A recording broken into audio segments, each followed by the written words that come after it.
be welcome to our panel. Communities weaving their own fabric.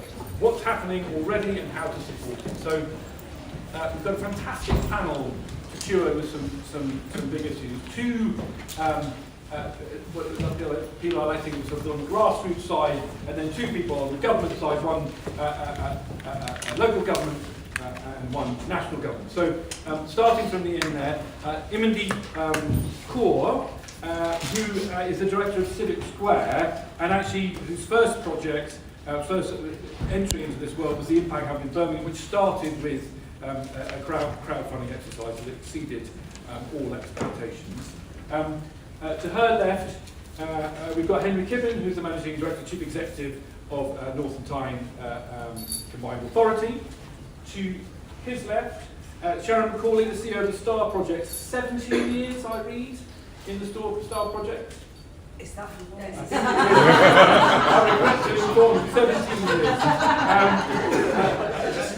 An organisation in Paisley and Renfrewshire that is a kind of holistic approach to community organisations in a way I think we see more and more in these organisations. And then sitting above us all, the Minister for Lebanon, Neil O'Brien MP, formerly Special Advisor to George Osborne and to Theresa May, doing economics and industrial strategy when we had such a thing.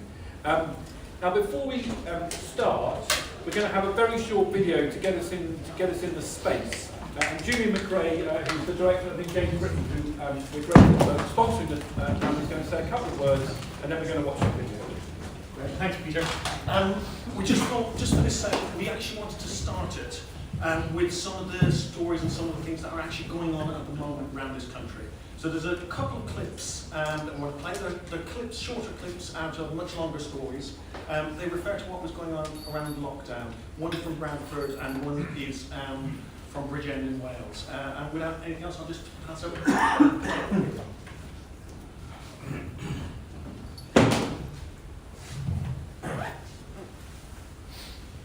Lockdown started, everything stopped. There was no food poverty network until a year later. So nobody knew what was going on. We were working in the back of a truck at one stage. We were working in the back of my car. For Curry Circle to provide a meal with meat in it, like halal chicken, it's a real treat for us. A lot of our service users haven't got internet. Yeah, I need to print out so I can give them so they know where to get food on a daily basis. We didn't know about any resources or anything. When we called the council helpline, it always just said go on the internet. I think because when people have internet, people think everybody has it. But I didn't have internet access, nor did my mum. We have not missed a single Thursday. Every Thursday we provide a service because there is a need. There was a period in my life where that was about 6 months after my lifetime where I didn't want to live, but I didn't want to die. I took the choice to visit the Squirrel's Nest, which is part of the mentoring movement. It was important, became important, because at least one day during the week you wake up and think, go to the shed today, and which really is quite, got me out of bed sometimes. There might be pressure come on with lockdown. You're on your own, but looking at four walls, you know. When this COVID came along and it just knocked it for sticks. So we had a little chat and I set up a WhatsApp group and like the people then that own up our technology. I made a point of ringing them every week just to keep them interested. But if it wasn't for John, I wouldn't be out now. He grabbed me and said, get out of that house. If you don't get out, you will never get out of this house. Yeah. Places like this is saving the country millions in healthcare. Brilliant. Really, really powerful videos. We're going to start with 5 minutes from each of the panellists, and then we're going to have a little discussion amongst ourselves, and then we're going to go, I hope, to lots of questions from the floor. Imandeep, happy to give you a start. Thank you so much. Hi everyone, thank you for having me. Sorry, it's a bit bizarre, I'm so low down to everyone. So I'm just going to talk a little bit about the work that we're doing at Civic Square, which was mentioned at the beginning.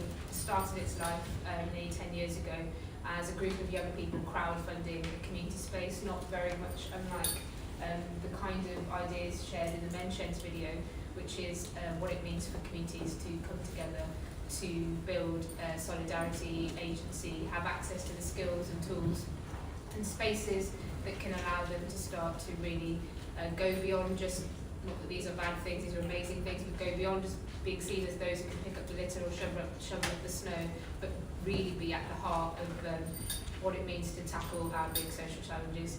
And over the years, we learned so much about how the land contract, the way our infrastructure, high streets, buildings are owned in the UK, and how quickly the impact hub became this vicious cycle of no matter how well we did, our landlord would put the rent up, no matter how many more people we had, no matter how well the hub was going, it would just keep this vicious cycle. And all around us in the area that we were in, smaller grassroots organisations like ourselves continually would have a wonderful 4 or 5 years, and then there'd be some sort of story that they had to shut down or they closed or so on and so on. So we spent a lot of time with our community at that time really building knowledge around this and starting to build movements and work that looked at what it meant to have longer term agency and stewardship over places, and to really build the kind of conditions that would allow this sort of work to become part of the new human story that we need. And why I say that is because what we're now really interested in at Civic Square at the next step is what is the neighbourhood scale, social and civic, soft and hard infrastructure that's required for the climate transition. And I say it really specifically like that. There's just one example I want to use that I personally feel, and I don't want to say this on behalf of anybody else in our team either, but I feel we're about to go into the worst few decades of a climate catastrophe that none of us would have experienced in our lives. And what we know from emergency in this country is that neighbourhood scale is where real resilience and connectivity actually starts from. It's a really, really strong place from which a country can govern at a national and a regional level. And there were some really, really incredible things that we learned about what could be possible during COVID. And I use the example of the NHS at a time where we had to make a massive transition from one post-war. We understood a huge national infrastructure like the NHS as one that centred health and knew that a healthy, productive society and economy was a healthy nation. And when we built the national NHS, the national system, we also built large hospitals. We also built one crucial other thing, neighbourhood GPs. We understood that with community libraries and neighbourhood GPs, that you need the infrastructure, resources, agency, confidence, connection locally for any national or regional strategy to work well. And so that's really the aim of Civic Square. We're really working at looking at a number of different things. What are the physical skills, tools, jobs, resources, spaces, platforms, things like Library of Things, things like men's sheds, things like community kitchens, workspaces, how we share childcare, how we grow food together, how we look after each other intergenerationally, and so on and so on, whilst also looking at the softer stuff. What does it mean for everybody to have a part to play? The IPCC report recently said there's a role for everybody, and we take that really, really seriously, from national government to the scientists, to people working at a regional level, to every single person on their streets, in their front lawns, in their back gardens. So if you can see our work right now, you'll see a large space, not unlike this public square that's downstairs that we're currently transforming from an old set of industrial buildings into community infrastructure.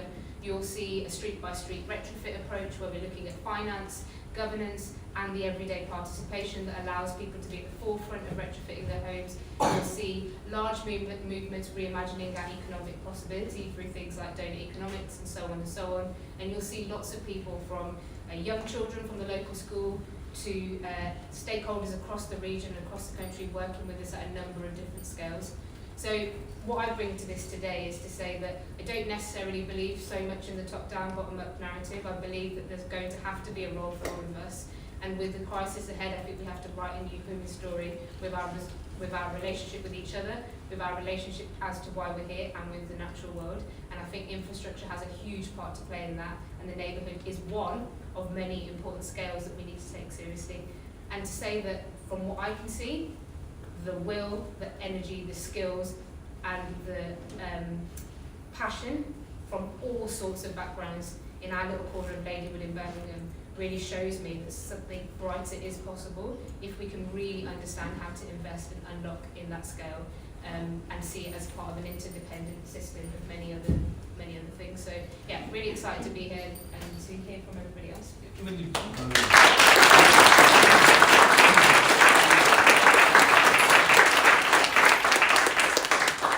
Just briefly, because we're going to get to it, but when you talk about infrastructure, what do you mean by that? It seems to me as a, So I mean, when I talk about infrastructure, I mean soft and hard. So I mean, like your literal kitchens, your buildings, your public spaces, the places where people can go, can pick up resources, can make things, can build community housing, can learn how to get insulation for their homes, just like you might understand the GP as this building and this network of infrastructure. But then I also believe in the soft, the things that help those networks to connect, the things that that are the intangibles, what it means to actually really foster that and not let it happen by accident, the confidence, the jobs, the skills, the putting the programs in place to allow people to build up that confidence and connection and roles. So it's kind of the programming which sits on top of the physical buildings to allow us all to really understand what our role can be and how we can step into it, and the many different entry points that might look like. So maybe like if you thought of a GP as a building and then all the preventative projects it has on top, that's the soft stuff, and the building is the hard bit, and that's how we work, but at a much broader scale than just that idea. So Henry, I mean, moving into your world, you're obviously an enabler and you're also a user of this kind of energy and services, and we've seen over the last decade or more, cuts in all sorts of enabling soft infrastructure areas like youth services, for example. The councils have destroyed youth services because it's places they can cut. And Imandeep talked about, almost like the parable of the sower, about organisations taking root and then withering for various reasons. So I wonder whether you could talk from your position as a CEO of big authority, where you would like to do more, how you see the other side of what Imandeep was talking about. By the way, I do implore you to go and visit. It's really quite inspiring what you and colleagues are doing and have been doing for quite a long time, actually, through some really testing circumstances, and it's in fake news. It's happening. So I think it's well worth doing that. And for me, there's something about the way in which public institutions and authorities listen and understand what's going on in communities, and that again might sound like not quite an answer to your question, but it is completely fundamental to then what happens next. And the title of this session immediately made me think of doing some work in the northwest and around sort of Oldham, Tameside, that type of area, probably about 10 plus years ago, as a result of some of the early pilot work on troubled families.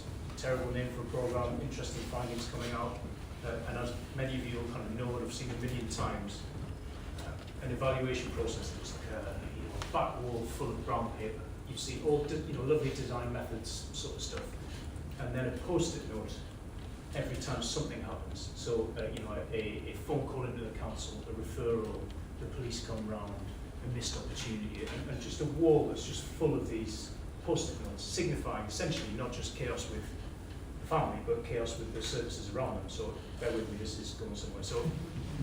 So then there's within this year period that was being looked at, there's 3 months in the middle of it where none of that's happening. So there's no post-it notes, just all this activity from the state public services just drops in.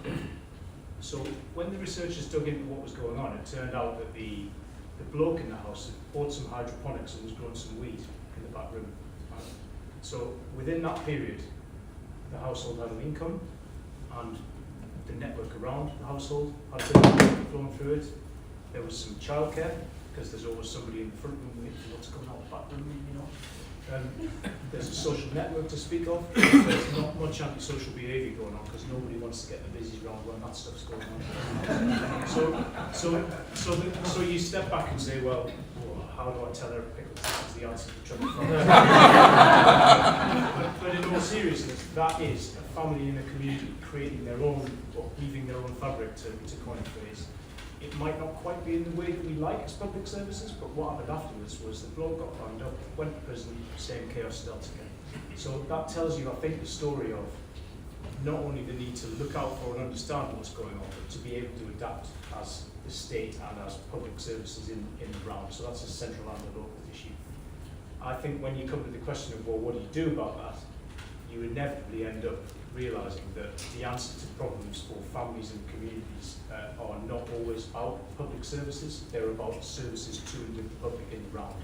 If you're a young person who wants to get a job, it might be as much about an alarm clock and a Wi-Fi connection and a smartphone, as much as it is a good back-to-work service from DWP. So there is a big, I think, process of learning, ingesting, and then reinterpreting that is going on at the moment within government, because we can't cut that much more. You know, there really isn't any space to do it, as you've said. The next phase of, well, actually delivering on levelling up, I think, I'm sure you'll have a reflection on this, is a growth story, but it's also about that next set of public services, which are much, much broader than just delivering things to people. And that's the only way that we're going to be able to adapt to some of what it is building in places like that. Do you think, I mean, the parable of the weed grower, right? What you're really saying is, you know, they needed a lucrative way to make some money, right? Ideally not growing weed. So it is ultimately about economic opportunity, right? Which isn't necessarily surprising. So then it's a problem of how people in those communities access the opportunity, right?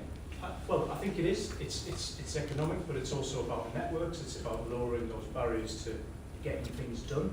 So you know, any study of loneliness and all the people will tell you that the quality of care is one thing, but the thickness of a person's network is often the bigger, determinant of well-being. So it is about income, but it isn't just about income. I think that the biggest sort of realisation for me off the back of that work was just that step back, that when we talk about public services, we can no longer talk about them as things that we traditionally have delivered. And actually, we still work in the public sector on the basis of see a problem, design a service, deliver it, and expect something to be fixed in a very, very linear way. And I think if we're going to address and be part of this change of climate around, say, energy we were talking about earlier, we're going to need to think about that much more widely. Brilliant. Sharon, I mean, we were talking at breakfast. I mean, you absolutely stories from the front line. You're a trained counsellor yourself, aren't you? Lots of scarring, mental and physical and financial, from the pandemic. Yeah. You know, we talk about restitching, but I'd be interested if you could sort of follow on from that and give a sense of how these ideas could work really on the ground, given all of the challenges that are obviously faced in neighbourhoods like that you're working in. Yeah, well, the obvious answer to that is people need to be better listened to and understood, just like you guys were saying. You know, we've seen lots of very, very similar situations that's already been described.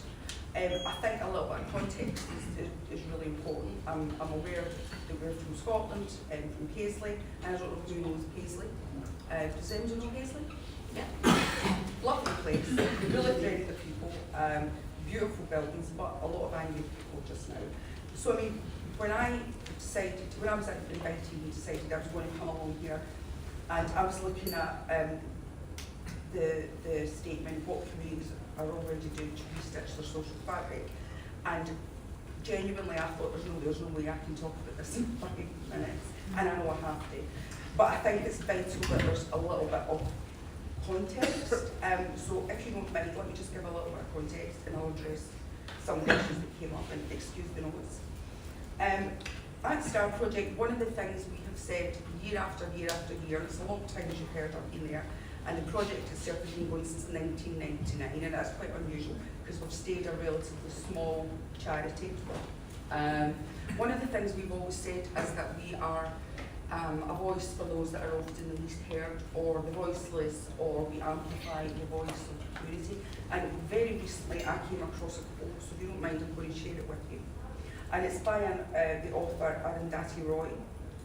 And she says, "There's really no such thing as the voiceless. There are only the deliberately silenced or the preferably unheard."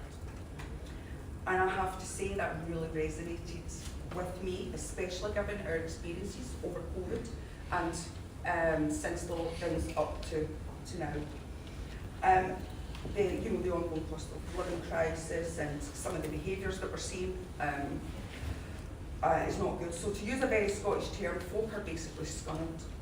That's what's going on. They're basically scunnered. And when COVID hit, everything stopped in Paisley. And then for sure, except us, we didn't stop. The phone started ringing and it didn't stop. The referrals started coming in, we worked harder and harder. We changed what we were doing to delivery services, to online stuff. We never stopped, and we did think, what's happening? We were scared. What's happening? What comes next? So we just kept going and kept going and kept going. And what happened was our footfall increased during the initial 2 lockdowns by 1,500%. We had the equivalent of 3 full-time staff.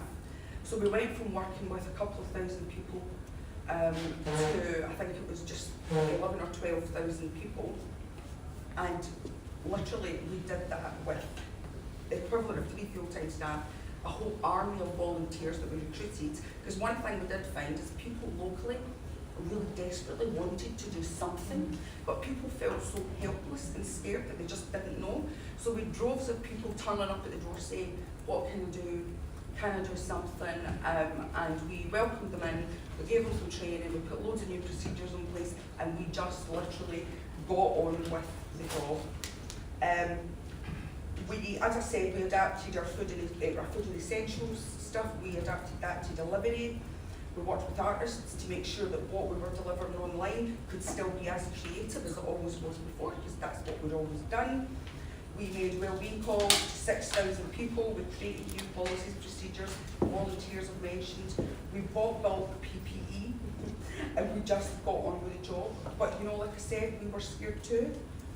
And I think statutory services, and this is important, refer to us hundreds and hundreds of people every week. And I'm telling you this for a reason. We have never had core funding from local council or government of any kind. And that hasn't stopped. Despite things moving on a bit, that hasn't stopped. So we were absolutely on our knees and we completely felt alone. The pandemic, the restrictions, the subsequent messaging have created huge amounts of division in our community in Renfrewshire. There's anger, resentment, there's mistrust, disempowerment that's leaving people feeling completely unheard and not valued in the slightest. Not by us, they love us because we're the ones that fed them and comforted them and most importantly heard them. But we've asked our community what's needed, what do you want? We've got an event coming up soon that's part of Engage Britain's Reconnection Tour, and that is absolutely about people getting an opportunity to tell their stories and to process what's happened. And as I was speaking about at breakfast this morning as well, nobody's actually asked us as an organisation, how was that? What's your story? What happened? But I'll tell you now, during that period, we had 48 community members who regularly engaged Tyne, 48, and it's a really small area. Every one of my staff team have experienced vicarious trauma. Nobody's asked how they are, other than us. And yet the referrals keep coming in. And it really did feel like nobody cared. But despite that, we're doing our job, we're getting on with it, we want things to be better. And what we think is needed is the usual stuff that you'll hear from everybody. We think there needs to be more understanding, more acknowledgement, all the usual stuff around, yeah, we need funding, of course we do, We need people to follow us and understand what we're doing and support us and get behind our work. But we also think in order to affect positive social change, we all need to work better together, just like everybody's been saying. and we need people to stop starving. And I know that sounds like a really basic thing, but I feel really strongly about it. And I think the focus of food provision and food banks is very misunderstood. But I think if I had to ask for one thing, and that's what I was saying to Peter this morning, you know, it's about being recognised as a community organisation, and I mean the whole of the third sector. It's about being recognised that we are doing it, we're saving statutory services millions of pounds. We know that, but that's never been talked about. I think it would be really, really good if we and our community could be recognised as the real experts in their lives, because they are, not you, not me, them. And I think they need to feel motivated enough to speak out and say, this isn't good enough. But the fact is, they feel so unheard and they're scunner, as I said earlier, that they think, what's the point? And I think that's really sad. Sharon, I mean, it's a powerful thought that the preferably unheard, right? The silence, but the preferably unheard, actually. Yeah. You know, we all want to go home and not really think about it too hard, right? Because actually, you know, life's nicer when we don't. Yeah. So who do your clients want to be heard by? You know, in practical terms, does the council need to have a consultation? There seems to be endless consultations and focus groups and polling and all the rest of it. Who do they want to be heard by, and what do they want out of that? Yeah, they want to be heard by the people who are in positions of power. That's whatever that may mean. It's different for everybody. Some people say, I want to be heard properly by my doctor. My doctor doesn't listen, my doctor doesn't care, he palms me off. People phone up for help for services and they get palmed off to the next person, to the next person, to the next person, and inevitably it comes back to us. You know, I was speaking earlier about the social prescribing model, which is working really well in Renfrewshire. All the GPs have link workers, and it's their aim to sort of, you know, sort of gatekeep, so that not everybody needs to go to the GP. And we were in a meeting and they were talking about how much money they've saved. Yeah, that's because they've sent them all to us and we're not getting any money for it. So yeah, you've saved money, but the burden's been shifted. So even that, people need to hear that, but nobody's actually listening. Now they might hear it, but they're choosing to pretend they're not, and then they get on with it.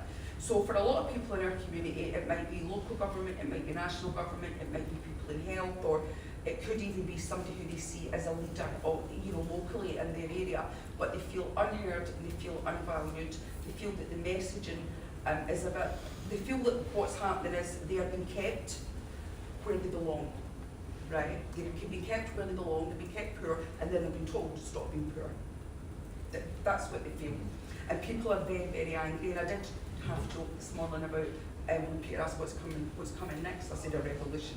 I won't be leading it, maybe, but there will be a revolution. We'll come back to that. Yeah, so I think it's about acknowledgement and a sense of respect. I mean, the third sector, I don't know if anybody agrees, but traditionally it's been a bit like treated a bit like the kind of poor cousin.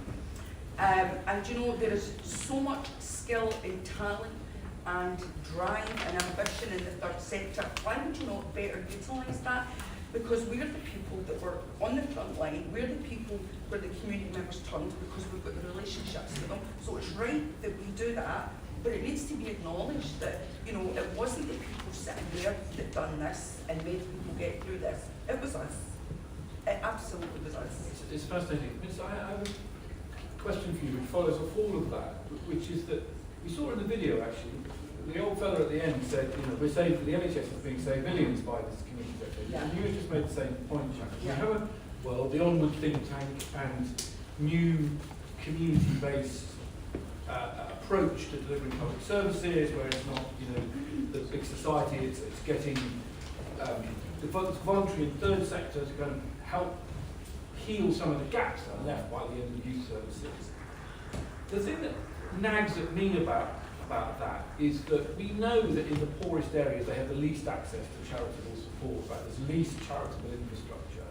And I used to work in America, and I was always struck by how there's great inequality in America, and there's more philanthropy, which comes to be a way of, in some ways, going back to the preferably unheard, creating structures actually that don't solve the problems, they just license those being preferably unheard, right? It ends up being a sticking plaster, not a solution.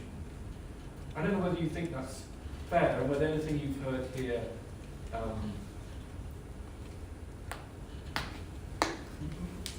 anything you've heard here makes you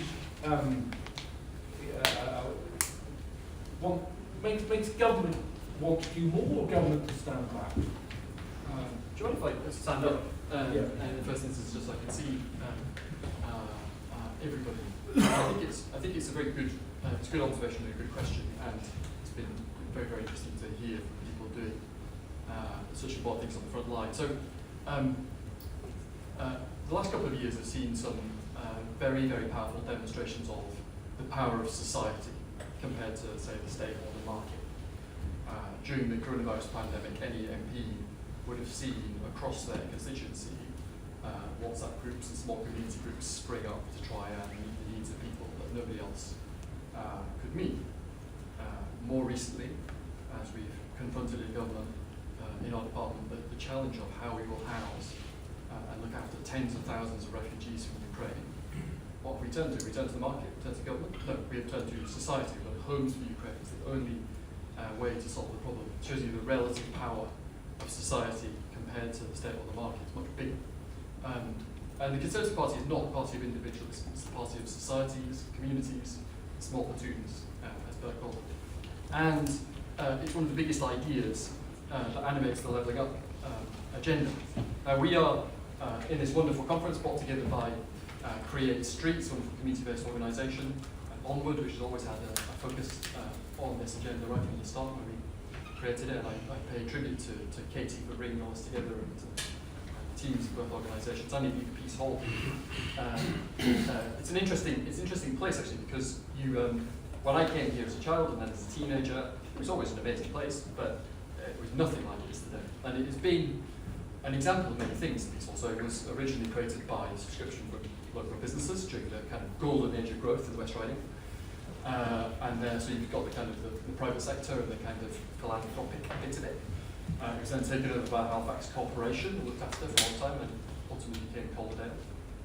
And it was then helped by a national institution in the form of the National Lottery and the Council to be regenerated in 2010. And it's now come full circle into charity again, being looked after brilliantly by a fantastic local charity. So it's an example of how all these things interact and always have done. And when we think about the Levelling Up agenda, we are animated by the thought. Many people have this thought, but Phil McCann, the academic, puts it, I think, very eloquently. He talks about how Britain is a very uneven country, very unequal country geographically, that is also highly centralised. So those two things are strongly linked. The fact that places aren't given the power and resources to solve their community problems at the local level or even at the kind of local authority level. And so it's something we are trying to put right. And part of one of the four things that Levelling Up is about empowering local leaders. Another one is restoring local pride, which is partly about making sure that we drive down crime and regenerate high streets, but it's also about giving people the tools to do things for themselves, because that's so important for pride, to be able to do things for yourself, for your community. And so that is what Levelling Up is about, it's core to it. And we're trying to reflect that in a number of the things that we are doing through the funds, for example. So we have things like the Community Ownership Fund, which gives grants to local groups to buy their own assets. It covers everything. It covers, Bury FC, run into the ground by bad owner, giving them £1 million to buy their own ground. It's a powerful institution that does a lot of good work for its wider community. It funds community pubs. It funds amazing things right across the country. Small museums like the one I was in Weardale, community facilities for a charity that helps people with mental health difficulties in Bishop Auckland, or amazing regeneration led by arts groups down in Thanet that I was at the other day. So it's helping not just give people a boost for now, but give them a permanent asset so they've got some longevity and enduring strength. And the other funds that we've got also aim to do the same thing. So things like town deals that we've got, there's a few across West Yorkshire, they are not just about giving money to a local authority, but deliberately based on a model that was developed in Grimsby about having a thing that's community-led and brings in a much wider group of people and consults with a much wider group of people to work out what each town needs.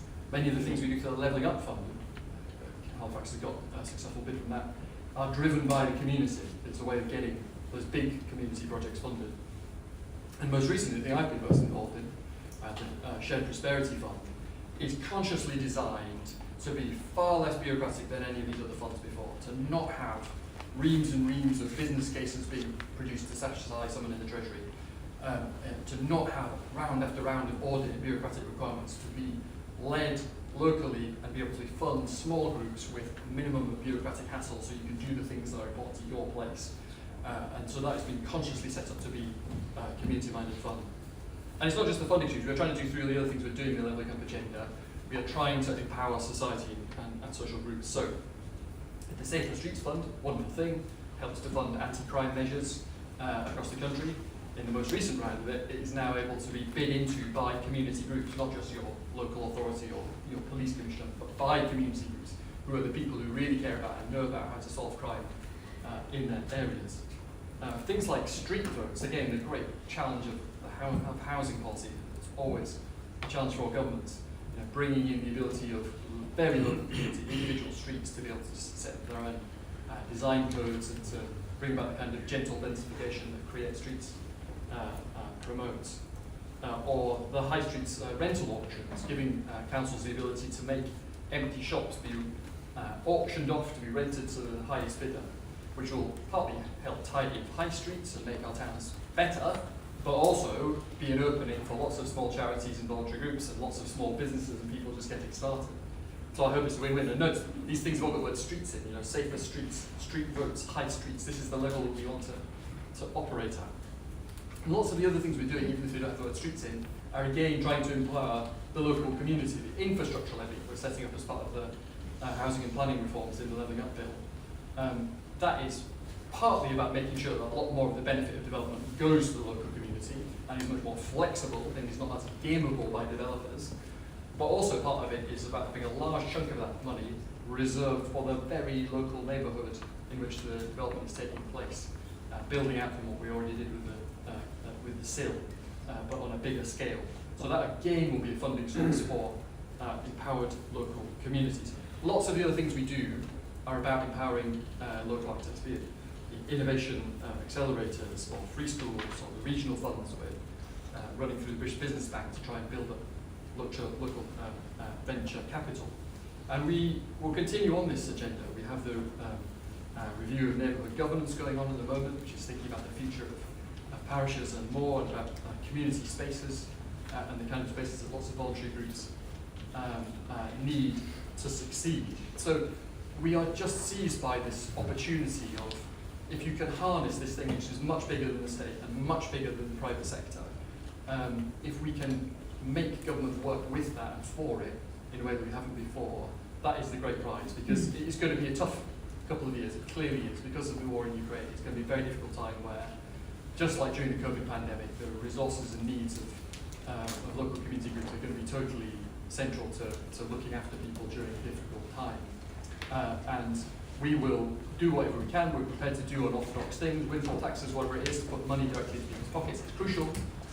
But at the same time, we also need to box smart as well as big fiscal moves. We need to be able to work with government in a way that enables rather than disables society. And that is the only way we'll really succeed in that way. Can you just speak to the entrenchment one, which is that if you're going to have all these, you've got your review, haven't you, of the strategy for community spaces and relationships, you've got the stuff that was in the double depot stuff and the precept. But if the sort of solution to these tough times and to the retrenchment of government, local government, is more community organisation, but the places that are poorest and hardest hit have the least community infrastructure, how do you avoid creating ranks and ranks of the preferably unheard? Do you see what I mean as a strategy? I genuinely, are we talking about a revolution here? The sector, all the people sitting in this room that are part of this new sector, are we talking about a revolution, or are we essentially licensing the preferably unheard? Well, so it's just easier to see people. But so there's some brilliant, as part of the double devolution agenda, which Onward has been working on, which we're very enthused by in government. There's been a lot of mapping of the social sector, and it is absolutely true, as people know, that it tends to be stronger in areas that are already more affluent. All good things go together. Places have, booming economy, fantastic civil society, strong local government, strong local leaders, and so often the reverse is true. But it's not always as neat a pattern as that. There is variation within the maps that Onward have produced, and there's things we can learn from places that are defying the trends. And most importantly, there are things that we can do to try and fix that. That's why I talked about things like the Community Urgent Fund, to create those bases that will endure within the community, That it's not a one-off funding stream, but it's a problem when it then runs out, but it's a permanent facility for the community. And all the other things that I've talked about are about trying to exactly tackle the problem you're addressing, whether it's the kind of street level things I talked about, or kind of what I call kind of big devolution, the creation of ultra mayors, the expansion of that agenda, the transferring of large amounts of power out of Whitehall to certainly more local areas. All of these things go together, and they're all about tackling the problem that you just raised, that there is this inverse relationship between the need and the results. I think it was an APG report that I was reading the other day, which said that of the bottom 256 left behind, wards or boroughs? I think wards. They on average got £7 in charitable grants during the COVID, and the national average was 19. So Sharon, when you hear the minister talk about street votes and all this, listening stuff, which, to be fair to the government, wasn't really part of other people's government agenda, right? Good, bad, or indifferent. It is something new. Yeah. Do you listen to that and think, actually, that is going to make a difference to the people you're talking about who feel stunned? No, I'm sitting here thinking, you've not heard what I've said, with the greatest respect. What I did pick up on, Neil, is you mentioned there about the next 2 years are going to be real difficult because of the Ukraine thing, and I'm thinking, no, the next 10 years are going to be brutal because I don't believe the government is listening enough or doing enough for the people who are struggling the most. And I am not saying the government aren't doing anything, because the government, I think there's lots of people doing lots of good, but more needs to be done. I think the Ukraine thing, although it's absolutely awful, of course it is, but I do think it's often used as an excuse for some of the stuff that's going on. There is no doubt that there is a massive cost of living crisis. We have, like I said, we had 48 people die. That wasn't all with COVID, the majority was suicides. People are absolutely struggling. You heard the gentleman from the Squirrel's Nest saying, I didn't want to live, but I didn't want to die.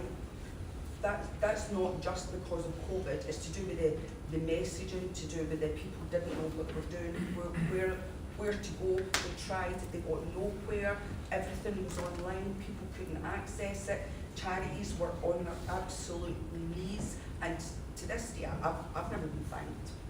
I've never been thanked for what we've done, but the bottom line is there is people starving, and I don't want to pick on anybody in the audience, but I do know Heather really well, and Heather last night was telling a story and got upset, talking about one of the phone calls that we received in the building where the person had tried to phone an ambulance for her husband and she couldn't get through, and he died while the woman was on the phone.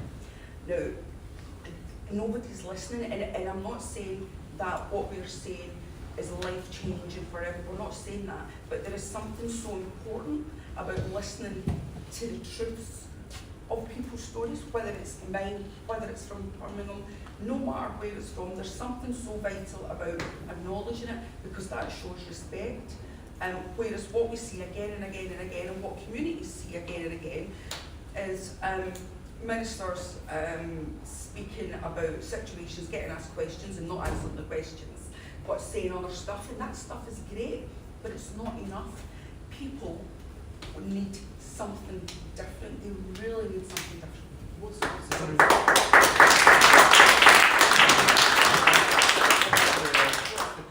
different? Well, what we're hearing on the ground is they don't care. They don't care about us. They're keeping us poor, and then they're telling us stop being poor, and that's true. There's a lot of blame around. There's shame every time somebody comes to us and says, I can't feed my children. Absolute shame. And we spend day in, day out saying, look, everybody's in the same boat, which they're not, but we spend every day saying, everybody's in the same boat, it's okay, there's nothing to be ashamed, look, come get this, and we support all these people. But everybody's telling us different things. Everybody's saying, I don't feel valued, I mean nothing. Nobody's listening to me, I have nothing, and nobody cares. They feel that nobody cares, and it can't just be our community that absolutely feels that. It can't be.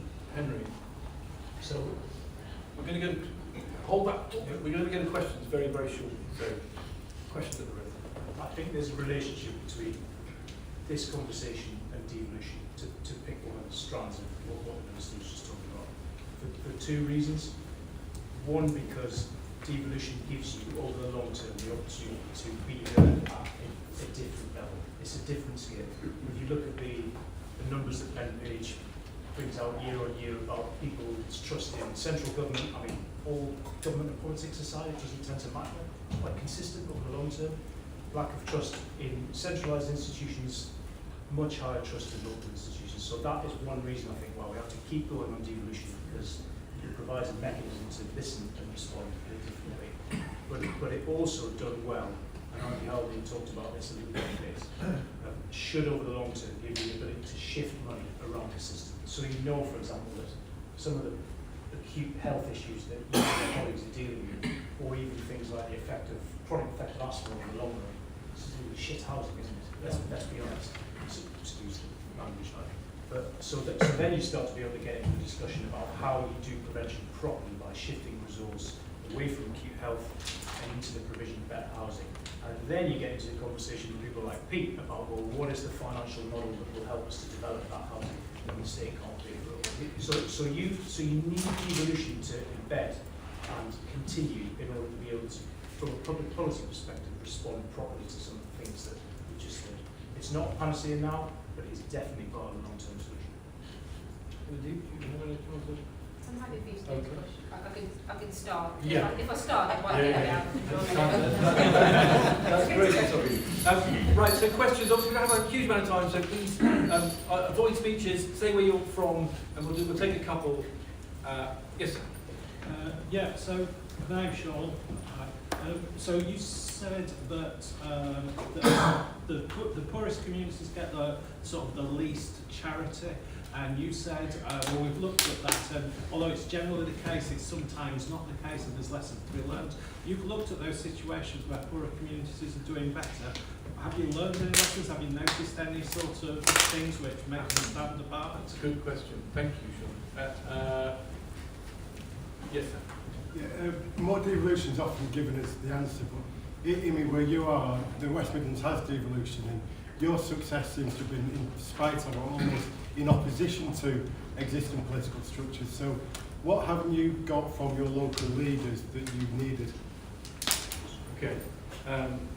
Do you want to take a question about whether there's a secret source for the...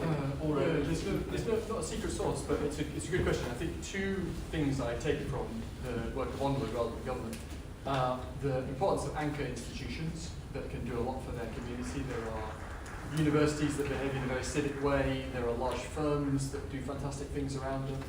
There are massive social institutions, like I mentioned, Berry FC in conversation earlier. So making sure that you both help those organisations to do more, in some cases require them to do more.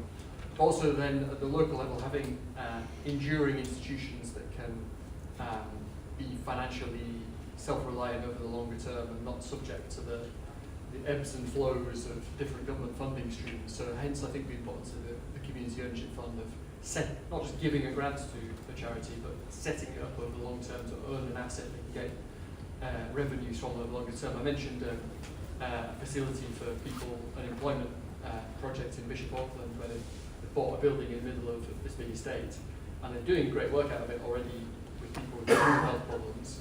But also they can rent out some of the rooms, that gives them a little income stream to keep going, and they don't have to pay rent anymore.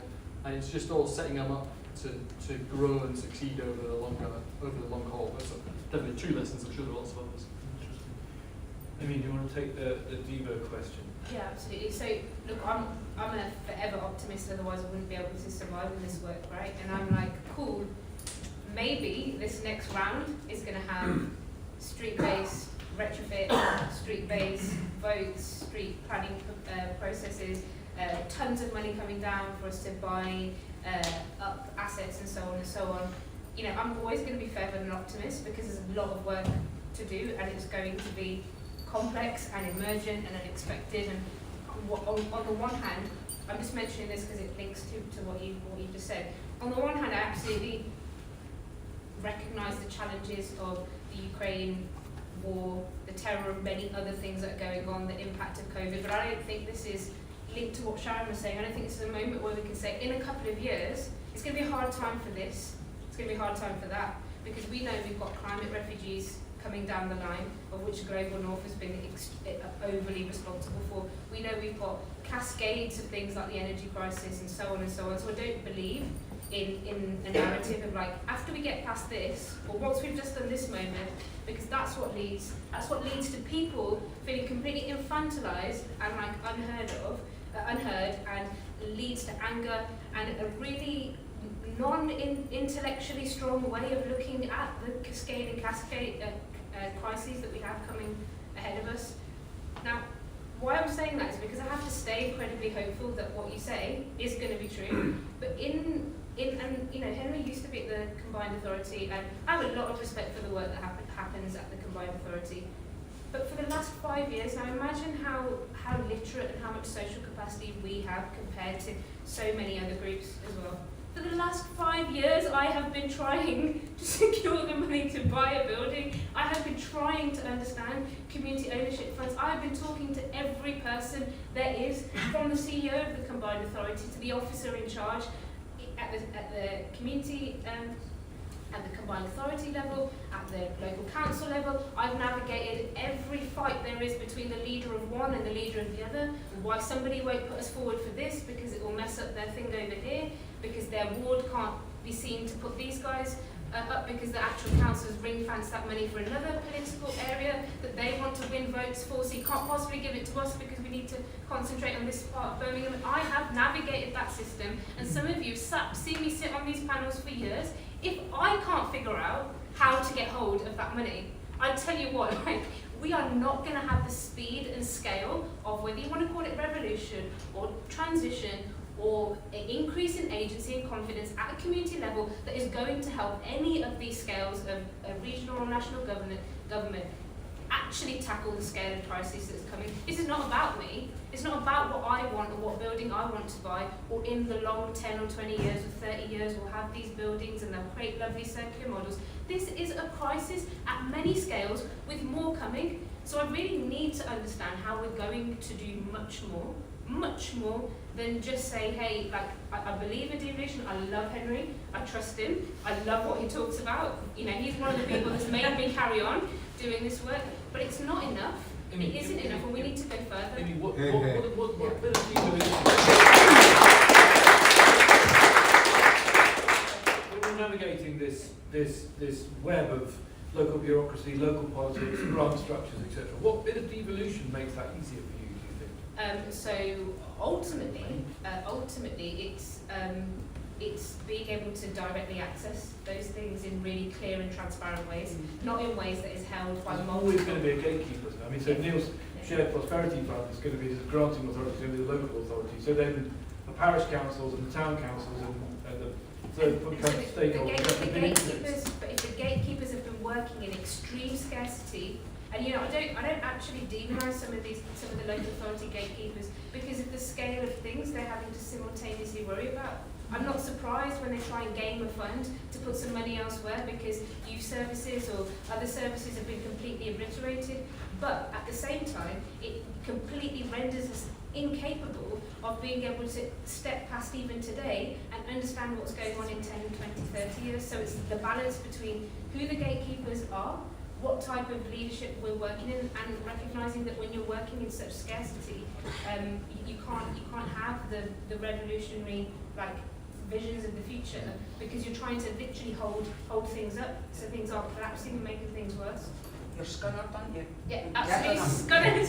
Right, we have 5 minutes. So, 5 minutes. So, yes, sir. Yeah, my name's Ralph and I'm the chair of one of the 150 big local areas in England. Local Plus is one of the sponsors. And we was given £1 million to spend over 10 years each of the area. Don't think, Sharon, some people do give you money. But we've actually delivered success, and no one has ever come to speak to us about how we've done it. We now, and to put it into context for you, Neil, my area is in the parliamentary ward of Sir Graham Brady. He's my MP, one of the most affluent areas in South England. And we've delivered from day one when we went into lockdown. We could hit the ground running because we didn't have to write a strategy, we didn't have to go through bureaucratic red tape. 4 weeks after, the council came to us and said, you're doing such a great job, will you continue doing it? So we run the responsible from the council. What sort of things are you doing? We do emergency food provision, we do visits to vulnerable residents, we do health and well-being, we do employment training and skills for young people, we do environment. And for the million, we're not the most successful of the 150 areas, but we've just passed 350,000 meals delivered to our local community since we went into lockdown.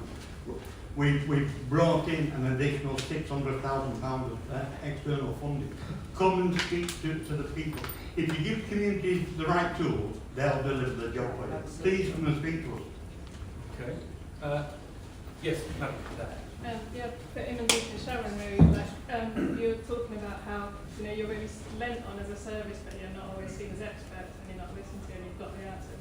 And the next, this session was framed as like what's already working really well. And I just wondered, have you ever had an experience where sort of authorities were really working alongside you, with you, and not a consultation, right, or not ignoring you, or not a consultation? Have you had that experience? Okay, I have, but it's interesting, I hadn't thought about that until you said it, and I have, when Paisley was bidding for the set culture bid, for the first set culture 2021, which covered they were absolutely, we felt equal partners in that, but it's because that was their agenda and that's what they wanted.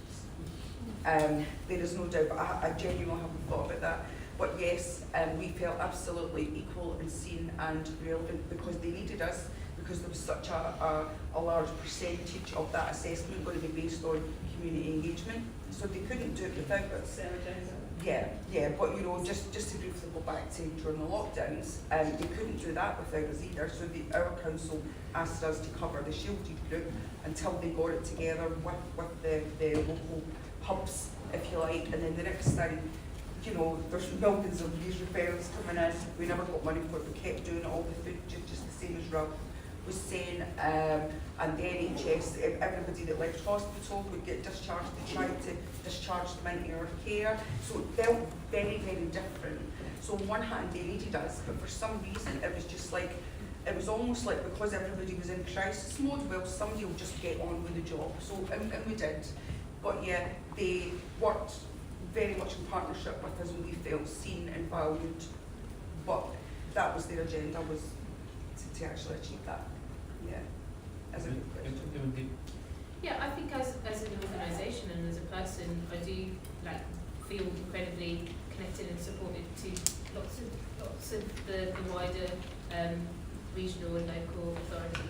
There's 2 points, but what that translates to once you get down into the practice and past the kind of CEOs or the directors is something very, very different, because people are dealing with a very different set of circumstances, and often it requires you having to lay the red carpet out for your local councillor to get nominated for something else.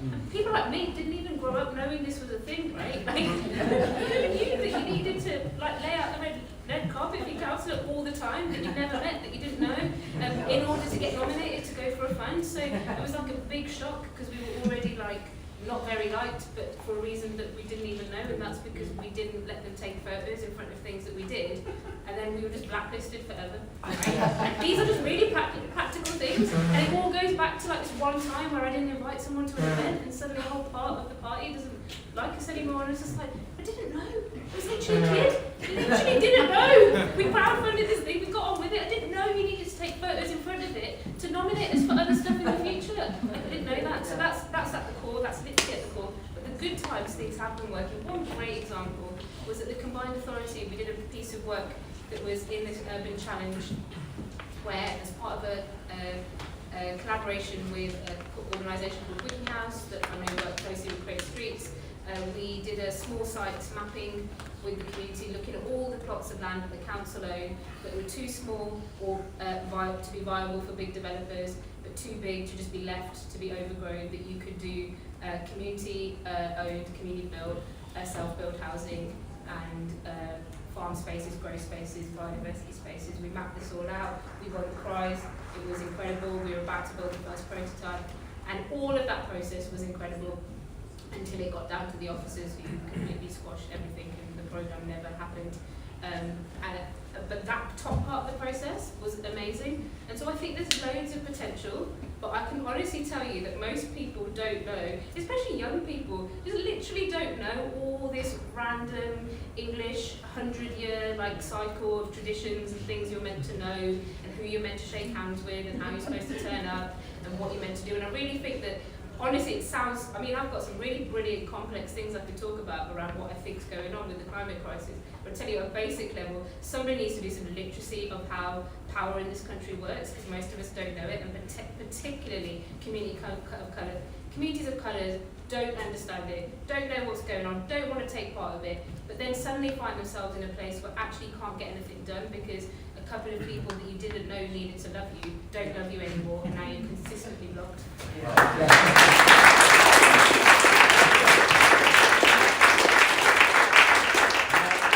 Now we do know. Listen, we're out of time. It's a brilliant, it's a brilliant conversation, and it's obviously a conversation that places like Onward are going. A really important message, I think, coming through all of this is, Neil, you were talking about empowering local leaders, and we've heard from local leaders, and I'll share your story, that I'm pissed off at being disrespected by the local council, and I'm tired of trying to get the people that are meant to be helping me to help me rather than block me. Now, if your challenge is how to empower local leaders, how in practice are you going to turn that around? And I don't expect you to answer it now, but please, if there is one message that you take away from today, is if you want to empower local leaders, you have got to do something to change the systems to ensure that people like us are actually heard, listened to, treated with respect, and action taken as a result of what we say.